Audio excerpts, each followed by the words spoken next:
સાહેબ, અત્યારે ઝડપી યુગ આવી ગયો છે ને જેટલી જ આપણે ઝડપથી પ્રગતિ કરી રહ્યા છે ને એટલા જ સંબંધો ઝડપથી તૂટી રહ્યા છે. પછી એ પતિ પત્નીના ડિવોર્સની વાત હોય કે પરિવારના બીજા કોઈ સભ્યો સાથેના સંબંધો કેમ ના હોય, નાની નાની અમથી વાતમાં આપણે સંબંધો તોડવા માટે જરા પણ અચકાતા નથી. મારે તમને એક નાનો અમથો સવાલ કરવો છે કે તમારી આગળ કોઈ મોટી ગાડી છે, ગાડીની અંદર પંચર પડ્યું છે, ટાયર ખરાબ થઈ ગયું છે, તો તમે માત્ર ટાયર બદલાવશો કે આખી ગાડી જ વેચી કાઢશો?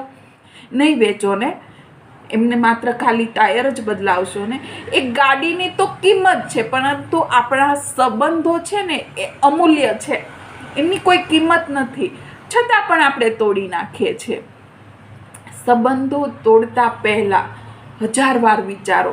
સંબંધોની અંદર જો કોઈનાથી ભૂલ થાય ને તો માફ કરતા પણ શીખો ને માફી માંગતા પણ.